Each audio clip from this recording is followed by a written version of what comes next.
For tonight's Question Time, we've come to Reading in Berkshire. It's one of the country's largest towns and has bid for city status no fewer than 4 times. It's now a commercial centre with a strong IT sector, a university, where we are tonight, and a big annual music festival. Our audience members have been busy preparing their points and questions for our politicians, and just like every other week, they're chosen to reflect the range of opinion and recent voting record across the country as a whole. And they're asking, is President Trump being played by President Putin? Can our welfare system be fixed? And are men and boys in a state of crisis? Welcome to Question Time from Reading.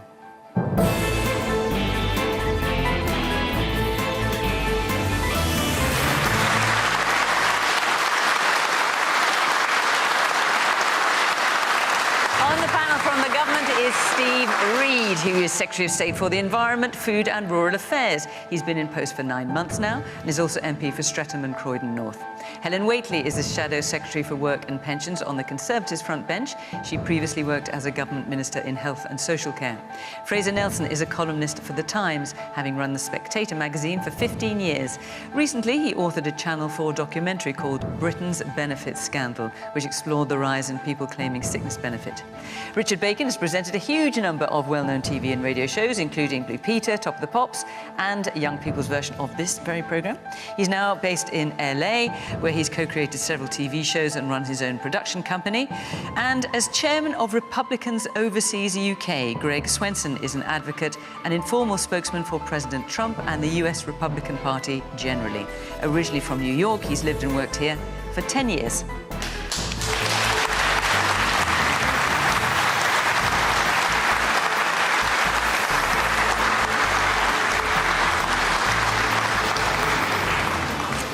Good evening, welcome to our panellists, great to see you. Welcome to our audience here in Reading, good to see you as well. And of course, welcome to you at home. You can join in the conversation on social media, or who knows, you could just sit back and watch. Let's take our first question, which is from Thomas Gould. President Trump was supposed to end the war in Ukraine on day 1. After his phone call with Putin, what's next for the art of the deal? Yes, so President Trump is aiming to get a ceasefire agreement out of President Putin. Ukraine has agreed to it, President Putin has not. What is next for the art of the deal? In Ukraine, I think, first of all, we should welcome the progress that there has been on work towards a ceasefire. Fair to say that President Trump's methods can seem somewhat unorthodox. I'm sure Greg will agree with that sometimes. And also, Ukraine and Russia are still firing missiles and... Well, absolutely. It still hasn't happened, but there is movement now, and there wasn't movement before. But I mean, our starting point is that Ukraine was the victim of a brutal, unprovoked, and illegal invasion by Vladimir Putin's Russia, a country run by an authoritarian who eliminates his opposition in that country. So this country's support for Ukraine is absolutely unwavering. And indeed, Keir Starmer has been doing a lot of work as our Prime Minister, putting together a coalition of the willing, 30 countries who are coming together to look at what more we can do to guarantee the security of Ukraine. But were you disappointed by President Putin's response to this phone call from Donald Trump, which in itself was a big thing, to have that phone call between the two leaders? Or did you think that's kind of what you thought Putin was always going to do, try and spin it out for as long as he can? We, as the West, collectively needs to put as much pressure as we can on President Trump, because there has been some movement. I'd like to see President Putin accept an unconditional and immediate ceasefire in the way that President Zelensky has said that he would do. Now, we have to get behind this situation and push Trump towards that point of settlement, because we cannot go on with the killing that we've seen in that country. But Europe is always going to have an eye on its own security. We've seen in the past that when President Putin gets away with invasion, as he did in Georgia, as he did in Crimea the first time, he eyes up his next target. We cannot allow a figure like that to threaten the security of Europe. So the coalition of the willing that Keir Starmer is putting together, the increase that we've had in our own country, a difficult decision because of the impact on our overseas development, to increase our defence spending was the right thing to do, because the security of this country and more collectively of the West that we are part of will always be the top priority of any British government. So, Greg, President Trump got an agreement for a ceasefire out of Ukraine. He talked to President Putin hoping to get the same. He didn't get that. I mean, some might say he got a delaying tactic. Do you think President Putin is playing President Trump? I don't think so. I mean, these are baby steps and they're necessary. We're closer to peace than we have been in 3 years, and I think that's important to keep in mind. You know, getting Putin to the table, it's never going to be perfect. And I think it's unfortunate that sometimes compromises with the aggressor have to be made. And there's some history here. You know, if you go back to even to World War II, you know, giving Poland to essentially giving Poland to the Soviet Union to keep them in the war against Japan. You saw it with the settlement in the Korean Peninsula. You know, everybody walks away a little bit bummed out. But I do think that it's better than body bags and it's better than stalemate. And both Mark Milley, the chairman of the Joint Chiefs of Staff in the United States, and his counterpart in Ukraine, both reached out to their respective presidents 18 months ago and said, this is a stalemate, we should negotiate a peace. They didn't. Both presidents ignored that advice. And here we are 18 months later. So I just don't think we want to do another 3 years of this. I think we're seeing more body bags, not fewer body bags. And I think, Steve, when you say it's a somewhat unorthodox approach to peace, he came in on January the 20th saying he was the anti-war president. And Gaza is worse off. Right now, Ukraine is worse off. European countries are increasing their defence spending, which feels like an arms race. And it is frightening. People are talking about a third world war for the first time. And if you want to know what Trump is going to do next, just ask yourself, what would Putin want to happen? And he will probably do it. And I don't think that Donald Trump is a Russian asset, but I think he's an asset to Russia. Yeah, I disagree in many ways, but also specifically on this talk about World War III. We heard that in Trump's first term when he eliminated General Soleimani in Iran, and everybody was, Trump derangement syndrome, alarmists about it's World War III. President Trump uses military strength very specifically and very briefly. He's not afraid to use it. He just doesn't want escalation and boots on the ground. What's he got from Putin, though? What's he actually got? Well, we'll see. I mean, it's early days. Well, actually, there is something that he's got from Putin. And with Trump, it's so important to try as much as you can to disregard what he says and look at what actually happens. But if you look at what has happened on the ground now, then Putin has agreed to a ceasefire on Ukraine's energy plants. So they've said, look, here's a list of these things. You've been chilling them like all Christmas and winter. Can you please stop now? He's agreed to do that. But he hasn't actually done it. No, he's bombed another plant. No, but this is what... no, he hasn't. Not since he signed the agreement. He has. He has. Well, infrastructure. It depends. Yeah. According to the White House, President Putin agreed to stop attacks on energy and infrastructure. According to the Kremlin, it was only on energy. So if you take the White House's interpretation, President Putin does not adhere to the ceasefire at all. Right. The point is that he agreed to something. To stop the attacks on energy plants is the first partial truce, which we've seen is tiny, but it's more than basically has been achieved in the last 3 years.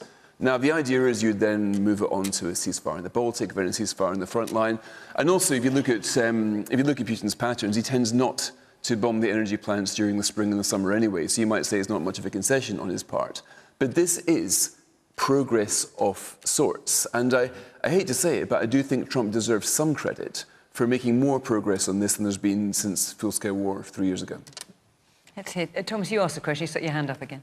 Yeah, I think there's a lot of euphemisms being used. I think maybe instead of unorthodox, we should say blundering. And I think Republicans often say peace, whereas what they really mean is complete capitulation. OK. Woman in the green top there. But when Putin just says, I'll stop bombing the infrastructure and energy, isn't he thinking about what he wants to be taking out of Ukraine afterwards? He's not really giving much. OK. Yeah. And the man in the middle.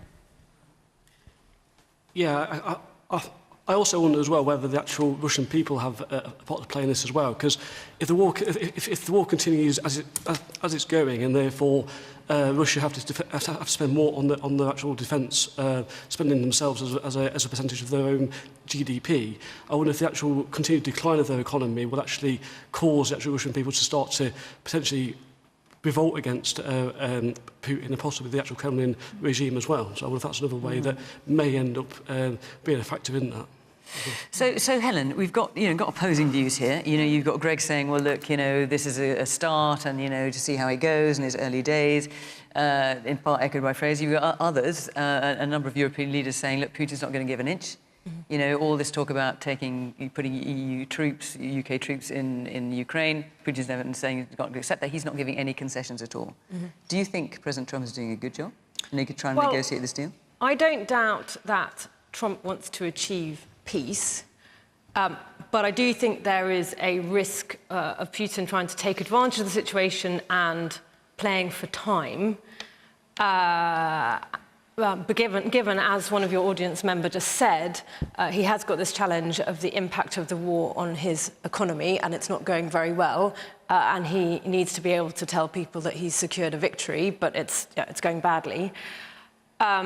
So I think that Trump getting involved in this, what I would really want to see is him to, well, firstly, make sure that Ukraine is involved in the discussions, and the peace that is achieved when it's achieved needs to be one that's sustainable.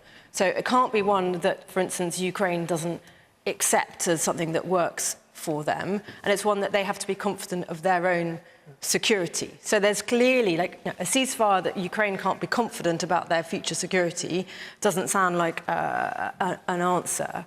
And one thing that we know with Putin, everything we've seen is if he feels he has the kind of victory that he wants to, he will try and come back for more. And that's really important in all of these discussions, is to make sure that wherever it gets to, and we all want it to get to an end to the war, that it's the one that leads to the security of Ukraine and Europe, not to a weaker position. Woman in the red top.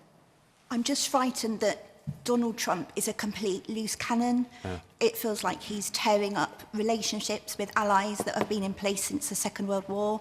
He's starting trade wars left, right and centre. We wake up every day and think, what's he done now? And we're having to respond to it. And I'm really sorry, I just don't feel that America are the allies that we used to think they were. It's right. I mean,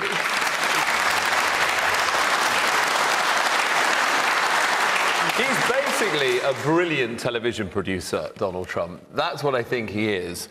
But I think he's a frightening president. And every time you refresh your newsfeed, there's another 6 stories revolving around Donald Trump. And I find it, on the one hand, you can find him entertaining. Is there anything about him that frightens you? No. Nothing. And I'll tell you, he's very candid, right? And that's new. He's not a traditional politician. He's surely not a former diplomat at all. And I think. What about the woman's point there that he felt like America felt like an ally, now it doesn't really feel like it. Yeah, and I think you have to look at why he's doing this. He wants his allies, our allies, to be better positioned, spending more on defense, liberating their economies.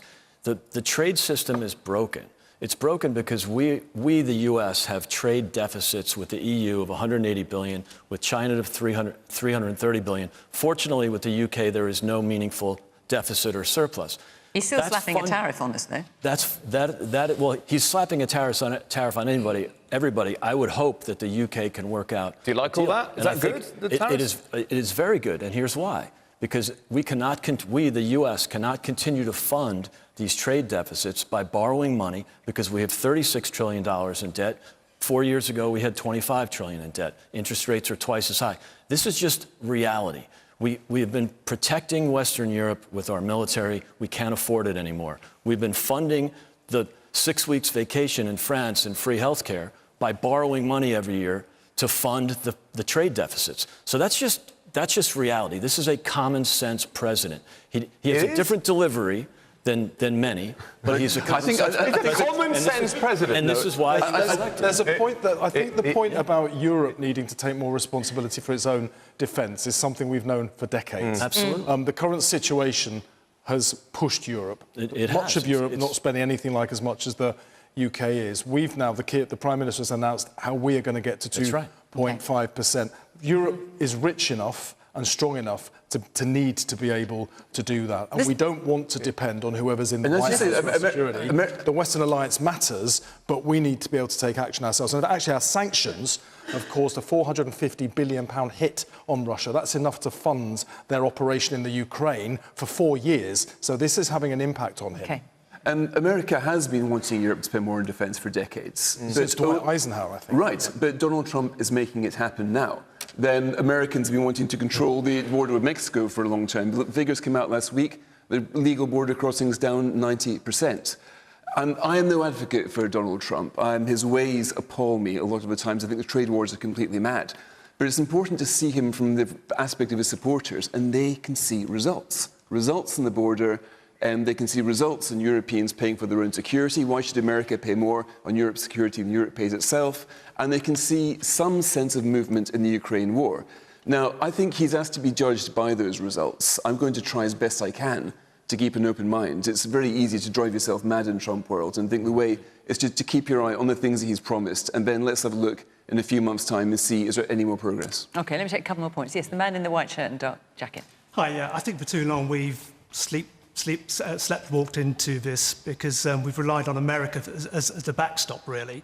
I think with Keir Starmer now getting this coalition together, I think that's a good thing. And I think Europe really needs to stand up and go into there with troops, with some firepower, with some jets as well. And that could potentially mean fighting the Russians. You'd be happy about that? It could do, but I think it will put Putin on the back foot. I think he'll be a bit worried about going all out against a European force, I think. OK. You mentioned the US backstop. You mentioned that as well. Donald Trump has very notably not committed to any kind of US military backstop. Listen, you know the man better than any of us here. Do you think he means that, or do you think in the end, actually... Well, I can't read his mind, but I can say that he knows that Europe has 10 times the economy that Russia does. So there's no practical reason that Europe can't defend against Russia when it's much bigger. Russia shouldn't be feared. It should be marginalized with Yes, there are lots of weapons that we don't have that America has, and a lot of our weapons are dependent on the American system. And unfortunately, remember, Russia has 5,500 nuclear warheads. That's unpleasant to think about. But I do think that President Trump is all about outcomes, and he will get there. Right. Or I have a high confidence he will get there. So, but interestingly, what you're not saying is you think, yeah, it's probably quite likely, of course, the US backstop will always be there. Not necessarily. Look, I think the implication of especially doing the minerals deal with Ukraine is the more there's economic interest, the more the implied security. And this is really important. We used to be able to fight war, a global war, on two fronts. That was the general defense policy of the United States. Always be prepared for war on two fronts. Unfortunately, in the Obama administration, they brought it back to 1.5. In the Biden years, it brought it back to 1. So we are only prepared, like it or not, to fight a war on one front. We have to pivot to Asia. That's better for the UK. That's better for Europe. Trump wants the allies to be stronger. He wants a stronger NATO. He wants a stronger Europe. Defend the continent. Let America pivot to Asia, where there's great risks. All right. I'm going to move on. Do you know, I think we might come back to Trump on other programmes. I mean, we seem to be doing it every week at the moment. Every week. But for now, let's park it for now and see where we end up. Before I move on, I just want to tell you where we are next week, which is Dartford in Kent, and the week after that we're in Cardiff. So if you live in or around Dartford or Cardiff and you'd like to come and be part of the programme, just apply to the Question Time website. All the instructions are there. Hopefully I will see you in Dartford or Kent. Right, next question from Harrison. Harrison Wilkes. There you are. Is the welfare system broken? Well, I expect both of you thought this might come up. Helen, is it broken? Did you break it when you were in power? I would say it's not working. When we were in government, we brought unemployment right down, and then we saw in the pandemic and coming out of that economic inactivity, and particularly the situation of people claiming sickness benefits going up. But things were problematic before the pandemic. I mean, from 2014 to 2020, for example, and the pandemic was in at least 1 year of that, the Conservatives made real-term cuts to many working-age benefits, but the number of people claiming incapacity benefit rose by hundreds of thousands. With PIP in 2013, that was a Conservative introduction, the claim was it would save lots of money. It saved a fraction of the money. The number of claimants rose. So, but what happened from the point in 2010 from 2010 when we came into government is that we brought unemployment right down. We clearly inherited a difficult economic situation. Unemployment came right down, and in general claiming of benefits came down. And we put in place universal credit, which is a simpler system and particularly geared up so that it would always make sense for people to work, if they could. As I said, we recognised that something went wrong, and we started taking steps to reform what had then happened, that rise in sickness benefits. And then the election came. We just had an announcement from Labour this last week on welfare, which does continue some of those reforms, and to the extent it continues those, I think that is a good thing. But unfortunately, I would say, because we do have a very serious problem here. We have a benefits bill rising to over 100 billion by the end of this decade. We have over 7 million people claiming some form of sickness benefit. And the problem with the system we have is, well, we need it to work in a way that if you can work, you do work, but actually if you're disabled and really can't work, you need to get support. And the problem with the system we have at the moment is that it's woman not saying you had 13 years. achieving that. 14. One of the things, so I mean, to that point, as I said, we actually did really substantial reforms, and putting in place universal credit is something that's looked at around the world, as something where Britain has led in the world in this. However, as I said, things changed coming out of the pandemic. What we saw specifically is an increase in people claiming sickness benefit for mental health reasons. Now, I come at this as somebody who was a campaigner on mental health before I was a Member of Parliament. I campaigned very hard for more parity between physical and mental health and better health care for people with serious mental illness. And I don't for a moment question the reality, for instance, of things like the difficulties of anxiety that we know people are coming forward for sickness benefits for. But we also know that the evidence tells us many people with those kind of conditions with supports can be better off in work, and the system in the last few years hasn't been achieving that. What we needed from the government, because they're now in the driving seat, is to really tackle that, and we didn't see it this last week. And you didn't see it, obviously, when you were in power either. Well, as I said, those are things that we were working on, but we right at the end, OK. But nonetheless, the number of people claiming ballooned, obviously, under Conservative government as well. Is the system broken, Fraser? This is something I know you've looked at a lot. Certainly. Broken is not a strong enough word to describe it. It is a disaster. It is inflicting damage on communities. It's trapping people in poverty. It's shoveling them off to a land of worklessness where they're unlikely to ever emerge from sickness benefit. Every single day in this country, every day, 2,000 people are put on to long-term sickness benefit, and the chances of ever coming off it are depressingly low. Now, this is a system which is supposed to be there as a safety net, but instead it's become a very cursory. If you say you're long-term sick, you're supposed to be given help. My documentary was talking to people who were in that category, and they feel that they've been given the money, but what they want to do is get back to work. It's quite a difficult journey for them. There's nobody there to support them. Quite often when you get given your welfare check, your sickness benefit check, that's the last time you hear from anyone else in officialdom. In the last 5 years of the Conservative government, there were 1 million people moving on to sickness benefit. Now, I once asked a bunch of economists, if those 1 million people were in the economy instead, how would that look like? And the answer was that by the end of the Parliament, there'd be £30 billion more in tax revenue, £10 billion less in welfare payments, so that 40 billion is easily as much as Keir Starmer needs for defence or tax cuts. We'd have the highest. So what do you think? Economy in the G7. What do you think of the government's plans that we heard? Right now, the government's about plans amount to penny pinching. I don't think this is welfare reform. What they've done is they've said, OK, we're spending too much money. I think the bigger problem is the lives being wasted, and there's not much chance. But we're going to take away a whole bunch of benefits, make them less generous, which will absolutely, politically, it's very difficult to get past the backbenchers. But we have not, the system I've described, the 2,000-day system, they're going to leave that for 3 years. Another 3 years. It should be abolished next month. So what needs to happen is that the so-called work capability assessment needs to go immediately, be replaced by something like occupational health assessment, something which is genuine health and support, saying you've got the luxury to deal with this in 2028, by which time we're going to have the equivalent of the working population of Birmingham more on sickness benefit, 4.1 million. There is not that luxury of time. I do believe that Liz Kendall, the Work and Pensions Secretary, she's a brave woman with the right ideas. We haven't heard them yet. I think the real Labour welfare reform plan, I hope, is yet to come. Woman here.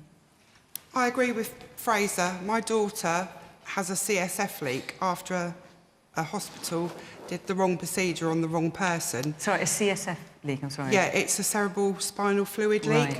So she leaks fluid from the brain through her spine. Well, I'm very sorry to hear that. So she can stand up for about, or sit up for about 10 minutes a day.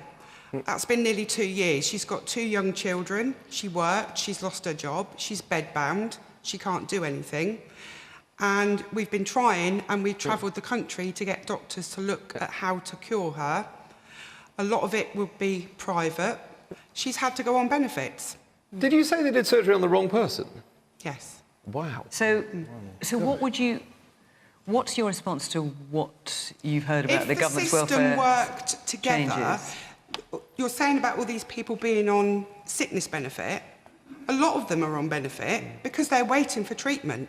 Right. My daughter belongs to a group, there's thousands, mostly women, because they have epidurals that cause CSF leaks.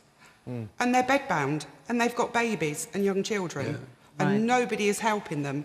They end up on benefits. It's not their fault. OK. The woman at the very back in the green top. Let's get a microphone to you. You've got to remember that there are real people behind these statistics. All I hear you talking about is statistics. What about the people? So previous benefit cuts of disability have been linked to over 500 deaths.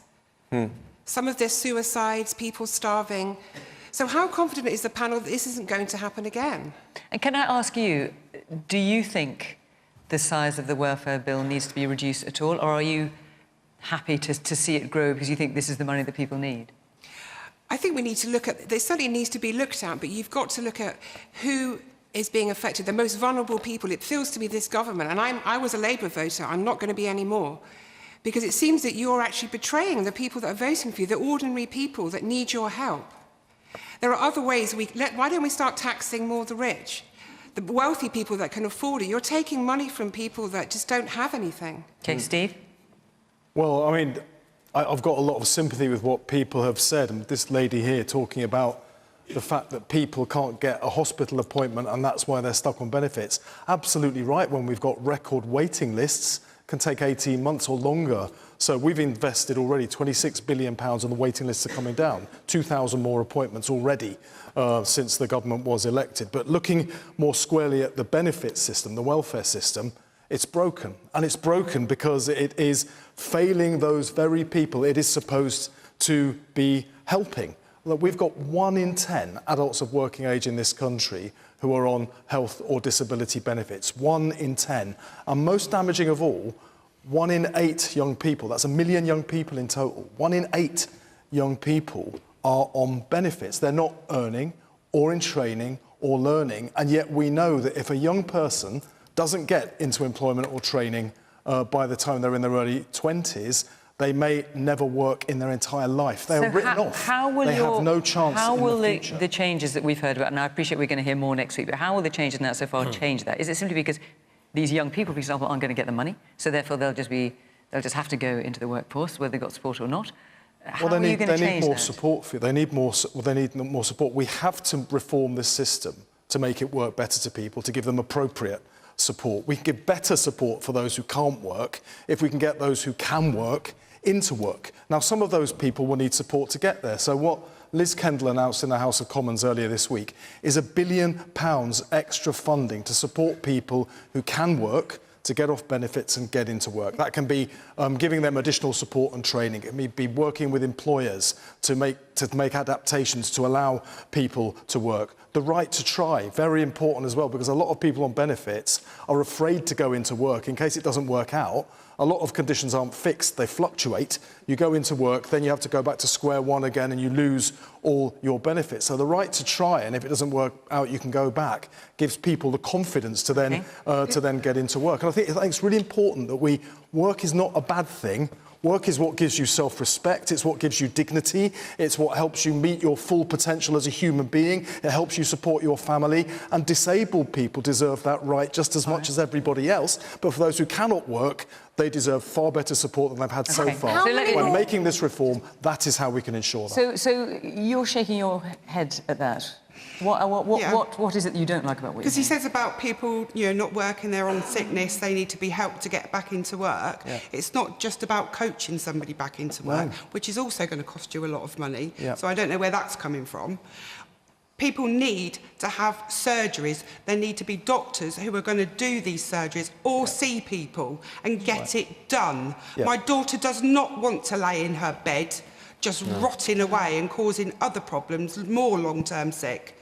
And you're just talking about it. Where's this extra money coming from, these people that are going to find these magic jobs and make the adaptations, which didn't happen for me? No. It was horrendous. We have put the extra 26 billion into the health service to get those waiting lists down and get people like your Can't daughter... even find a doctor to get do them it. and to provide more doctors and GPs and get There's the nobody operations those people in need. her And condition. it's worth investing $1 billion more in getting people into work, because over the long term it reduces the cost of the benefits they would be getting. We'll but see. even if we had unlimited money, this is the right thing to do, We'll because see. you cannot write off a generation. You cannot write off 1 in 8 young people. But the problem is your who reforms, spend Steve, their just, life on benefits they and out of won't work. really achieve that. I mean, one of the things that was missing from the reforms this last week was how many people are actually going to be helped by this?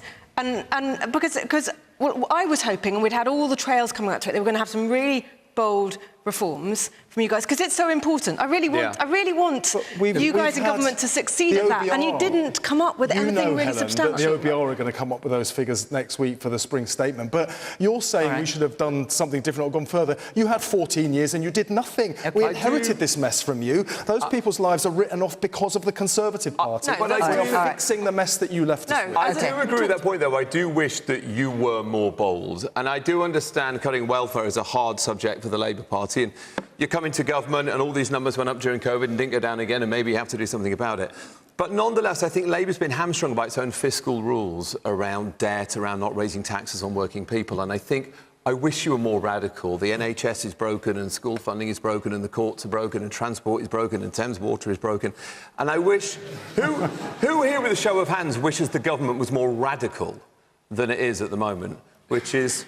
basically everybody. Yeah, but that's a very easy question to ask, and lots of people have a different interpretation of what that actually means. So let's not get too carried away, Richard, though I like your style. Greg, let me bring you in. Yeah, look, I think it's important to differentiate between the safety net, which is important, and I don't know what that right number is. Is it 10%? Is it 20%? I don't know, but I know it's not 52%, which is the number of people in the United Kingdom that are reliant on the state for their livelihood. So I'm not sure how to fix that, but I know the two ways to do it are either increase the welfare state, the transfer payments, which is bad for the economy and unsustainable, or liberate and get people back to work.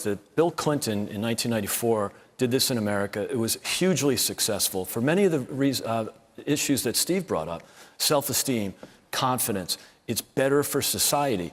But the two greatest reductions in poverty in American history were in 1964 with LBJ and 2019 with President Trump. Now, LBJ did it by transfer payments and creating generations of welfare dependency, which I think both of you guys mentioned. And President Trump did it by liberating the economy, liberating the energy sector, creating job growth, wage growth, and all the demographics that people always talk about, all the identity groups, all did so much better than the traditional identity groups. So we're all for liberating, and I think, I guess I'm with all of you. Yeah. Bigger is better right now. And that should be, the Labour Party should be saying, we're going to cut the cost of this by moving people from benefits back into work. Yeah. But what we've had this week, but what you've said, you've given us how much money you're going to save, £5 billion, taking all the money from benefits. You haven't given any indication of how many people you expect to move back into work, or even if you expect this number to go up or to go down. We're going to get that from the OBR next week. But you managed to get the money. I don't know why you didn't manage to get the... You could have done both. It's a big announcement. Well, because we have to get the OBR to sign it off for the spring statement. But it will be there. The money too. I'm just saying, this is the missing part of the argument. It's the human aspect of this. You're very big on the money, you're very big in the savings, you're not so big on the actual people. Okay. And that's where Labour of all parties should be. But it's all about people. It's all about giving people the chance to live a life. What you're actually doing is you're achieving frightening people. I mean, I'm hearing from disabled people, from my constituents, for instance, as well as disability groups, saying how frightened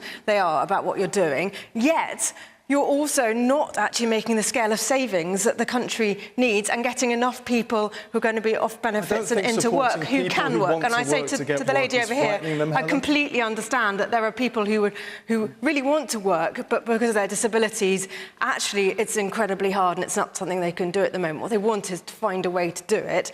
That's what the government needs to be doing, and I just didn't hear it from you this week. All right. Since there's going to be more detail about this next week in the spring statement, I suspect we may come back to this subject. We shall see. Let's take another question now, which is something that a lot of people have been talking about, and we've got a lot of questions about it tonight, from Jane Turner. There you are. With the Netflix drama Adolescence and Gareth Southgate recently talking about toxic influences, what can be done to help our young people? So for those who've not seen it, or seen the drama, or heard Gareth Southgate's Dimbleby lecture, I think it was, what they were both addressing was the issue of young men and boys, toxic influences upon them, predominantly from social media, leading to crime, to extreme misogyny, and also being out of work in many instances as well. Richard, what can be done to help our young people? It's an incredibly difficult subject. The show is incredible. It's now the biggest television show in the world, and in some ways the fact there's a British northern working class television show that's travelled around the world is a wonderful thing. The point it's making is really important. Gareth Southgate's speech was wonderful. He's a very emotionally intelligent person. I don't think that many young people see the Richard Dimbleby lecture, and reaching them is really difficult. I've got a 13-year-old son, and this is a frightening time. The iPhone only came out in 2007, the App Store in 2008. You look at the span of human existence, we still don't understand what these things are doing. The fact now that your kid can have a direct line to Andrew Tate and people like that who are basically terrorists against women, that is actually happening, and that is what adolescence is about. And I suppose the more I think about it, the more I wonder if we should treat smartphones like cigarettes and just say, actually, they should be illegal until you're 16.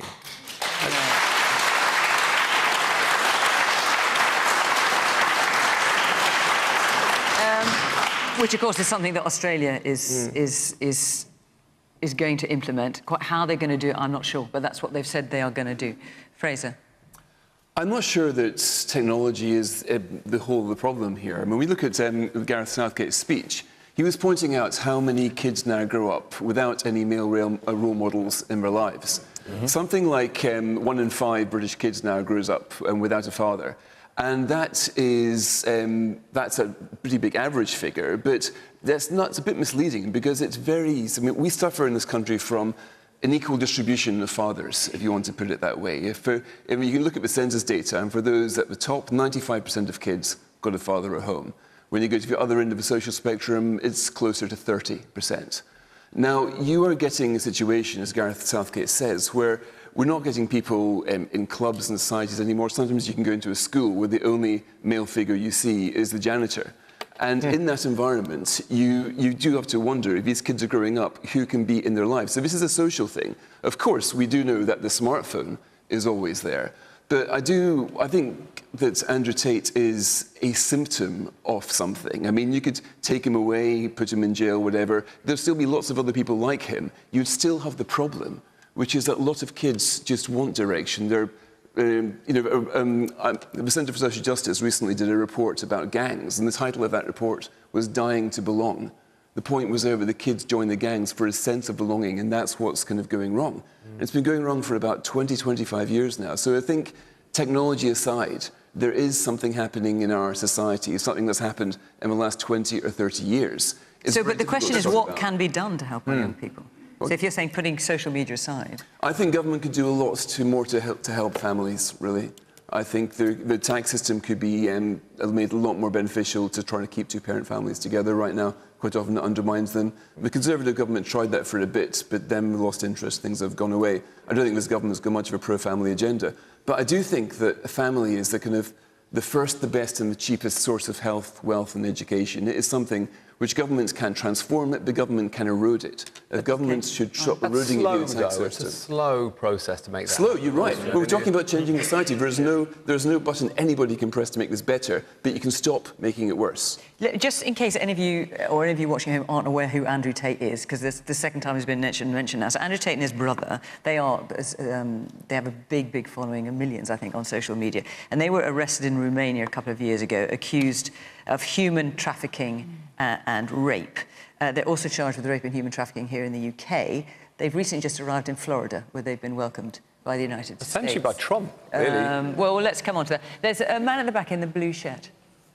So you mentioned how smartphones should be illegal, potentially. I don't think that's technically a good idea. I think that technology is always improving and growing, and I think it's important at a young age that kids are exposed to technology and that type of stuff. I'm still fairly young, but throughout my time in secondary school, there wasn't a lot of emphasis on, I guess, emotional intelligence or emotional maturity and learning those kinds of skills.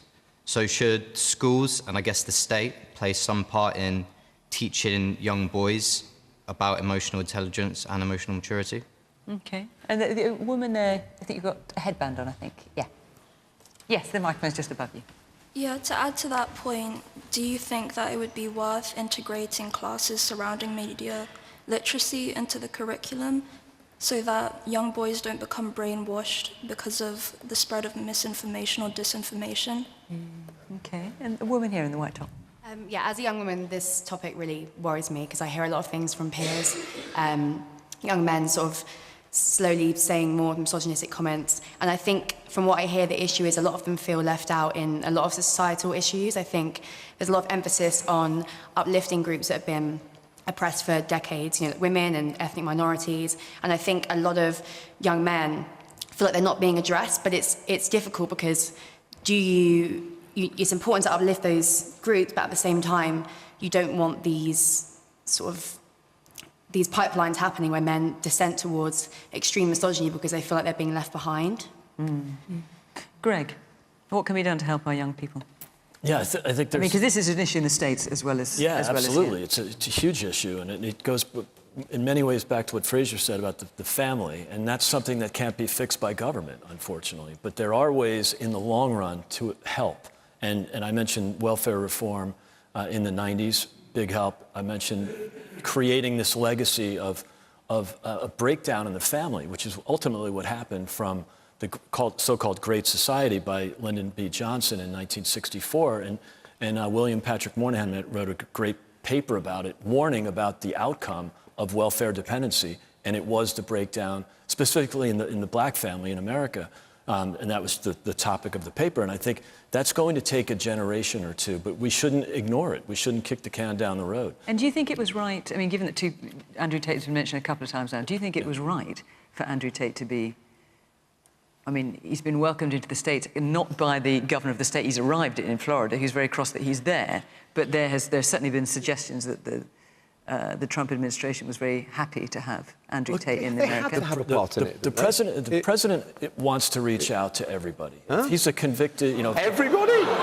Even Andrew Tate? I mean, he's accused, let's be clear, he's accused of human trafficking, rape, and forming a criminal gang to sex exploit women. I'm not defending Andrew Tate. I don't know and he denies it all, incidentally. Let's be clear, what did the president do? He welcomed him to Mar-a-Lago or welcomed to Washington? No. Yeah. President Trump is saying he doesn't know anything about it. There are suggestions, and I'd be delighted if you could enlighten us. There are suggestions that members of his administration went over to Romania, had conversations about him, and the next thing he's on a flight. It's a plausible deniability thing, but it's hard to know how the Tate brothers would have got back into America without Trump nodding it through. I don't know.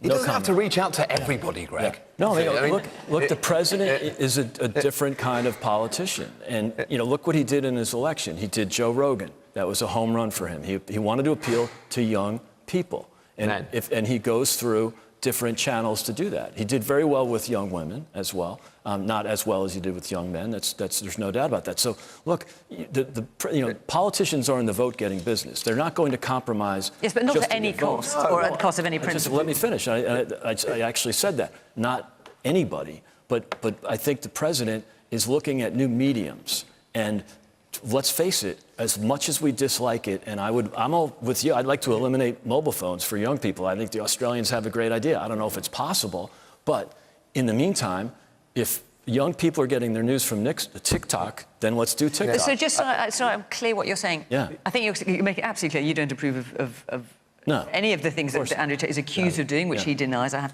to say that. But you think it's quite right for someone like President Trump to reach out to people like that? Yeah. I don't know anything or much about Andrew. I of course know who the Tate brothers are, okay? I don't know if the president has directly... President Trump, as you just said he doesn't know anything about them either. So I don't know how he does. No, is there anything Trump does that you think is wrong? Anything? This is classic Trump. This is classic I think Greg actually already answered that question. No, in fairness. no, it's classic That was Trump derangement syndrome. Trump said a bad word 2 years ago, so now it's Trump is a misogynist. You know, I mean, look. What do you mean when you talked about grabbing women by the pussy? Not a good moment, and his numbers went up 3 points. I mean, it's just the voters care about their issues, right? In this election, it was the open border and it was the economy and inflation. That's what they care about. They don't. No one's hiring President Trump to be their minister or their daughter's boyfriend. But he doesn't need to reach out to everybody, does he? Okay, come on. Let's bring some other people on the panel here. Helen, what can be done to help our young people? I mean, first of all, do you think they? I mean, some people are describing it as a crisis. Do you think there is a crisis, and if so, what can be done? So I definitely think there is a problem. You know, I hear it was there's the conversation coming on the women there expressed it very well, and I know from speaking to women younger than me about the culture that there's a very much reason to be worried about this. I think one thing is part of the conversation now, how much is smartphones the problem? Actually, I agree with the gentleman up there that there are benefits from technology, and smartphones are part of modern life. I have a 16-year-old son, and so I kind of deal with some of these issues on a day-to-day basis, and I see the benefits and the downsides. One of the things for me is I feel like I'm sort of part of a generation of women where we've kind of had to fought to get where we are in our careers, and that's been very much the narrative of most of my life. And then I look at my mum, who was one of only 2 women in her medical school, surrounded by men. So I think, women before us really fought. But now there's this shift, and young men are growing up in a society where they feel it's all about the women and what about them. And we do have to address that. I agree with Fraser on some of the points he made about the role of dads and families. And it has to be a problem that there are so many boys growing up without male role models in their lives, and without a father who's looking out for them, showing an example by working. I think we don't have the answers, but we have to have a conversation about it, treat it very seriously, and work out how we can make sure that young men don't go to Andrew Tate as their role model of what it is to be a man. And we have to say, okay, we've mentioned Andrew Tate one hell of a lot. There are lots of other people out there who are spouting all sorts of stuff, including misogyny and some really vile stuff against women. Well, there's a lot of very harmful material online advocating extreme abuse of women, and the Online Safety Act that we've just taken through Parliament gives us more power to take that down. I think that's helpful. I don't think quite enough. I mean, I listened to Peter Kyle, who's in charge of technology for the government. He was saying, actually, what we wanted to do was do more with the online harmful, but we just weren't able to do it. Well, I think it's an evolving situation. We need to keep looking at what more powers we need, because technology is evolving so quickly. But I do agree with Gareth Southgate's point about role models. I'm not going to blame lone parents. I don't think that's the problem. I think the issue is you've got a lot of young boys growing up who feel they don't have positive role models in their life from anywhere. And I've seen projects, voluntary sector projects in the community where I represent in South London, but elsewhere too, where men get involved in projects to mentor boys whose lives are going off the rails. And I spoke to one young man. He was in his early 20s by this point, but his life had gone so bad that he'd got involved in a gang. He'd spent time in a youth offending institute. Now he was in his 20s, he'd stopped behaving in that way, and because he'd got involved in one of these projects. So how can government create or maybe it's not for government, but hang on, it's about answers here. Yeah. Is there anything that government can do, and maybe you feel there isn't, to foster more of those kind of groups? He told me the answer. He said what he needed was, when he was at that critical point in his teenage life, he needed somebody to put an arm around his shoulder and lead him back towards a safer path in life. The state can't provide love, people provide love, and the way to do it is to look at some of those voluntary sector projects and what more we can do to support them, because they've got that human relationship with these young boys whose lives are going off the rail, and I've seen it work. So when you say that's exactly what I'm getting at, what can the government do, if anything? Maybe you feel it isn't a government thing. We should be looking at how we can create more projects. Groups like that. We should be looking at how, I mean, some of it's in local government too, it's all not all national government, but there are so many projects in communities that are looking for support, and if we support them, it's actually good value for money. What are you as talking the right thing financially? for those young people? When you say support, you mean I think some of it is financial, but mentoring doesn't cost that much money. Andy Burnham in Manchester's got a very good idea, actually. He's called it the Manchester Baccalaureate, where the schools there would do a lot more technical training, and that would make boys more basically ready for the workplace. Now, his problem is that in giving schools a chance to change the curriculum like that is about to be kiboshed by Bridget Phillipson, the Labour government, whose education reform would centralise control over the curriculum and make it harder for these local initiatives. So, Steve, you're right, there are very good local initiatives being done by Labour councils, by Labour people. These projects don't depend on the curriculum. They're amazing projects. Believe me, the Manchester Baccalaureate we should stop curriculum depends on the curriculum. There are things that we can do as a community. It's not just the government. As a society, we can do more. All right. Now, we've only got about 10 minutes left, and I know lots of people want to talk about this point, so I'm going to ask you, if you would, to rattle through your answers so I can allow as much time to the audience as possible. Maddie Welsh. Is it time to renationalise Thames Water so a life necessity is no longer monopolised by private profit-seeking companies? Right, so Thames Water, which says, I think it's a quarter of the UK population, has been a bit of financial difficulty, as I think you all know. It secured a £3 billion loan, but at a punitive interest rate of 9.75%. And they're also trying to secure a longer-term loan in order to keep afloat. Helen. So I don't agree with nationalising things in general. You wouldn't be surprised with that because of my political position. But no, part of that is because I don't think generally governments will necessarily run things like water companies particularly well, and also Could you think they could run it any worse than Thames Water?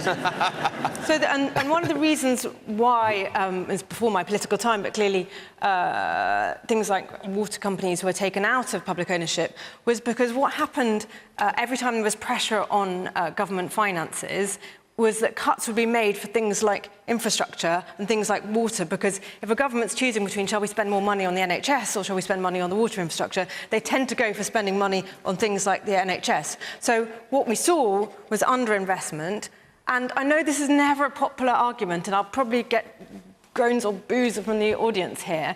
And the gentleman there is already nodding his head because he knows I'm going to say that as a result of privatisation there was investment in our water infrastructure. But I do agree with the point that we know that, that our water infrastructure still has been under-invested in. And one of the things that failed is the regulation of it, and better regulation is needed. Okay. And one of the things that we put in place before we lost the election was to tackle the problem of sewage going into our waterways and much tougher action against the companies that were doing that and on the management of those companies, because there weren't enough penalties in place. And I would like to see that be effective under this government to clean up our waterways. OK, so see, let me ask. So the question from Maddie is it basically time to renationalise Thames Water? I mean, if Thames Water's got this, it can basically only borrow money at an extortionate interest rate. Admittedly, it's got a fixed customer base. You can only borrow at an extortionate interest rate. It wants to raise bills by 53%, and the water regulator is saying, no, you can't do that. Yeah. Is it a realistic, even mid-term proposition as a private I did wonder if this had come up, because I think Thames are headquartered here in Reading, aren't they? So, but they serve a quarter of the UK population. It's not just a Reading-specific issue. It's a really important water company. They're all really important. So is it viable as a private company, or are you going to have to suck it up and nationalise Well, as things stand, it is viable, but we need... the problem is affecting the whole water sector across the whole UK. If we were to nationalise them, it would cost over £100 billion to do that, and that is money we'd have to take out of the National Health Service, out of policing, in order to give it to the very people who own these water companies that have been polluting our rivers, lakes and seas. I don't think that's a good use of your money that you pay in taxes. What we should be doing, what we've already started to do, is we've passed legislation to ban the multi-million-pound bonuses they were paying themselves, rather than investing that money in fixing our broken sewage. That is a really good thing for this government to have done. We have ring-fenced the money that bill payers now pay, so it can never again be diverted into payment for bonuses and dividends for companies that are polluting our water in the way that they got away with under the previous Conservative government. This April, on the 1st of April, £104 billion of private sector investment, the biggest ever investment in our water sector, will start flowing over 5 years. That will make a significant impact on cutting the sewage that is going into our water. And I've commissioned somebody called Sir John Cunliffe, former Deputy Governor of the Bank of England, to lead a commission on how we reform regulation and the regulator so the failures that we've seen that have led to this absolute catastrophe can never, ever happen again. Man in the blue sweater. I live in Marlow. Marlow's a beautiful town and regularly having sewage dumped in the river by Thames Water. I think if you look at the numbers involved, Thames Water, it is going to fail as a business. It has no cash. Surely it's better to get on the front foot, invest more money in it, put income tax up if you have to, because if it's going to make the waterways better, I think you'd probably get a lot of people agreeing with that, but not if it's going in the pocket of shareholders. Woman at the very back. Hello. You say you're going to make these regulations, but when are they going to come into effect? Are we going to have to wait 5 years, 10 years? No, I mean, we're still going to be in this same boat. Very quickly. Yeah. The report will come back to me in June, and the new legislation will follow from that. Man, you've got a hat on there. Yeah. Yeah. You're the only one who's wearing one, so it must be you. So, Thames Water, you said that there'd be a better use of our money instead of taking it out of the NHS if it was privatised. I think the problem boils down to people that can work but don't work. And I'm not talking about people on benefits, CEOs, including from Thames Water, landlords with large portfolios. A wealth tax would solve that. OK.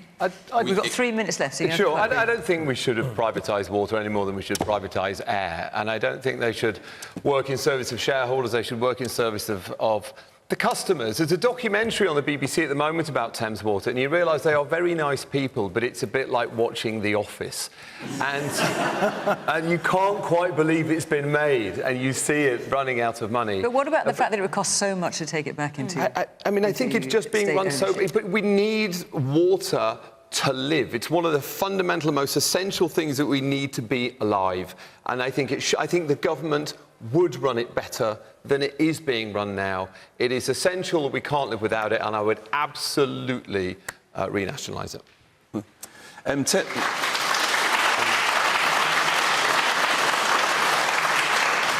I think Steve's right about the sheer amount of money you'd have to pay to his current owners to renationalise it. There are better ways of spending that money. And Thames Water has paid £7 billion of dividends over the last 32 years. So the problem there, by the way, that's 32 years of Labour and Conservative governments, needless to say.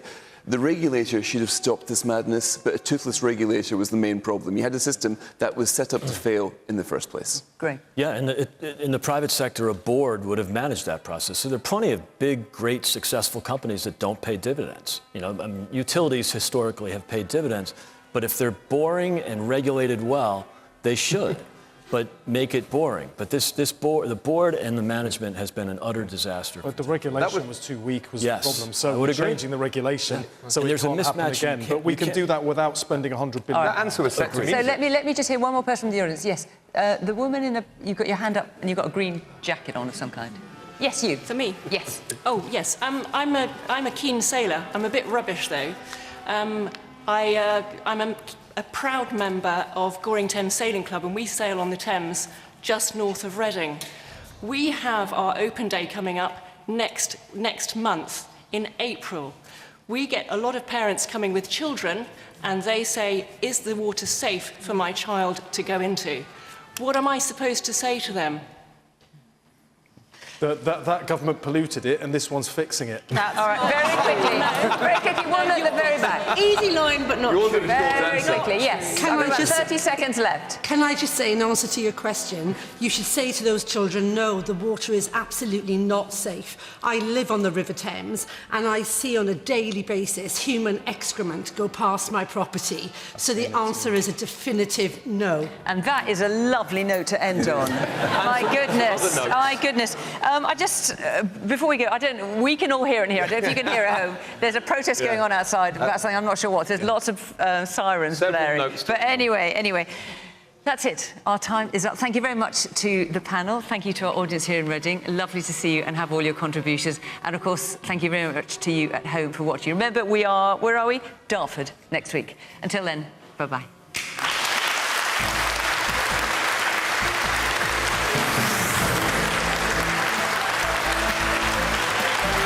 Welfare reform, defence spending and the forthcoming spring statement. Topics for Newscast next on BBC One. Stay with us.